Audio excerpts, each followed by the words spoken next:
Je pense qu'il y a des tendances qui menacent le Bitcoin. Mais du côté technologique, à mon avis, les défis informatiques ne sont pas insolubles. Le Bitcoin a toujours eu à faire face à des défis d'ingénierie informatique. Il y a des bugs, il y a des difficultés à surmonter dans le code. Par exemple, le Bitcoin est construit sur un compromis qui consiste à privilégier la liberté et la décentralisation à l'efficacité et à la scalabilité. Ce compromis est tout à fait explicite d'ailleurs, puisque c'est l'objectif de cette technologie que d'être décentralisée et robuste. Ce choix rend la mise à l'échelle plus difficile et nécessite d'avoir recours à des solutions parfois complexes sur le plan technologique. Très souvent, des technologies qui semblent très simples en surface sont incroyablement complexes en réalité. Un appel en visio comme celui-ci marche très bien sans que nous ayons besoin de savoir d'où nous nous appelons par exemple. Mais étant donné que j'ai étudié l'informatique et les réseaux, je suis bien placé pour savoir que cette technologie est constituée de plusieurs couches imbriquées qui peuvent être d'une grande complexité, à tel point que de comprendre et de maîtriser l'une d'entre elles peut être une profession à part entière. Tout ça pour dire que oui, bien sûr, les choses peuvent ne pas fonctionner technologiquement. Mais si on a un pépin, on peut les corriger pour les mettre en état de marche et les améliorer. Si on réitère ce processus de développement sur des centaines ou des milliers de cycles, on obtient en bout de chaîne un système très robuste. L'important est de ne pas avoir de vulnérabilité si critique qu'elle risque d'arrêter le système de façon permanente. Mais je me soucie assez peu de ça. Une fois que tout ça est dit, on doit se tourner vers l'autre partie du problème. Les humains qui utilisent le système. Si le Bitcoin était simplement une question de technologie, je ne me ferais aucun souci. Mais la réalité est qu'il est à la fois un projet d'ingénierie ambitieux et une structure humaine et sociale très complexe. La gouvernance du protocole résulte de l'interaction d'acteurs avec des motivations et des incitations très diverses. Il y a toute une culture qui s'est développée autour du Bitcoin. Les crypto-monnaies et la blockchain en général représentent une subculture en ligne, constituée de factions concurrentes, non seulement entre les différents projets, mais aussi au sein même de Bitcoin.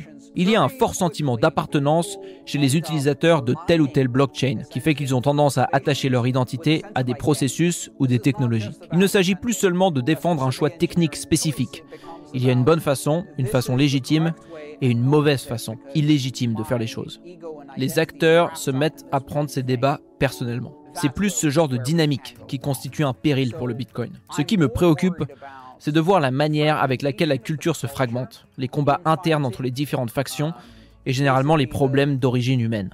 Je pense que ces risques ne doivent pas être pris à la légère. Les dynamiques sociales sont aussi à l'origine des pics d'engouement et de manie qu'on voit à intervalles réguliers et qui finissent par retomber. Ces moments d'euphorie ont tendance à être assez inconfortables pour ceux d'entre nous qui travaillent sur ces technologies, et plus particulièrement pour ceux qui s'intéressent au domaine pour des raisons techniques et militantes.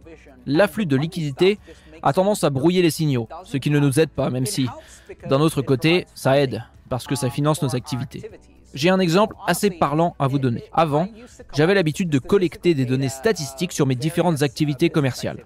Combien de livres vendus, combien de visiteurs uniques sur mon site web, combien de vues sur mes vidéos, etc. Mais j'ai arrêté quand j'ai réalisé que c'était totalement inutile, puisque la corrélation entre ces courbes et le prix du Bitcoin était totale. Donc en fait, peu importe que je fasse des vidéos de qualité ou des vidéos complètement nulles, si le prix augmente, waouh, c'est génial, il y a de la croissance, de l'engagement, mais si le prix baisse tout d'un coup, il n'y a plus grand monde. Je pense même que je peux dire que j'ai tendance à faire les choses dont je suis le plus fier pendant ces périodes de creux où il y a moins d'agitation et moins de distraction. Ces jours-ci, en pleine mania, je reçois des appels de journalistes plusieurs fois par jour qui veulent m'interviewer pour les médias de différents pays. Mais j'ai bien envie de leur demander où ils étaient exactement en 2019. Pendant ces périodes d'euphorie sur les marchés, non seulement il y a un grand nombre de distractions, mais en plus ça peut être une situation assez dangereuse, parce que c'est particulièrement pendant ces moments que les arnaques prolifèrent. D'autre part, je constate que les principes qui me tiennent particulièrement à cœur, comme les principes de décentralisation, d'autonomie politique, d'indépendance et de liberté, ont tendance à être dilués et relégués au second plan par la cupidité des investisseurs.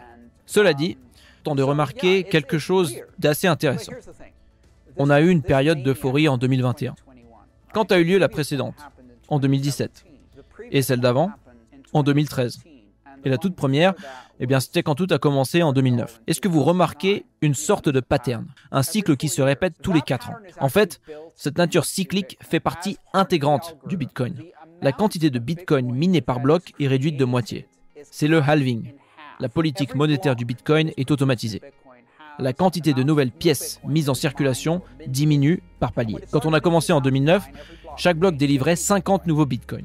Début 2013, ou plutôt fin 2012, cela a été réduit de moitié, donc 25 bitcoins par bloc.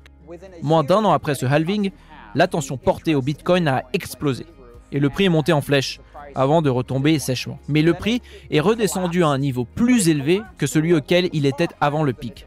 Ensuite, le prix a continué plus ou moins latéralement pendant 3 ans et demi, jusqu'à ce que les récompenses par bloc aient été à nouveau réduites de moitié, et là, 6 mois plus tard, le prix a recommencé à décoller. On a pu voir ce schéma se reproduire plusieurs fois de suite. Maintenant que nous en sommes à notre 4e cycle, cette dynamique ne surprend plus ceux d'entre nous qui l'ont remarqué. Ces périodes de mania ne sont pas inattendues, et l'euphorie de 2021 a été causée par la même chose que l'euphorie de 2017. Si le même nombre de personnes essaient d'acheter le même nombre de bitcoins, et que du jour au lendemain, l'émission de nouveaux bitcoins est divisée par 2, le prix doit doubler pour que l'offre puisse suivre la demande. Cette montée du prix, due à cette montée en pression sur le marché, est interprétée comme un signal haussier, ce qui amplifie cette dynamique et crée une forme d'exubérance. Un nombre croissant de gens cherchent à acquérir un nombre décroissant de bitcoins. Le problème est que les gens investissent en partant du principe que le prix va continuer son ascension.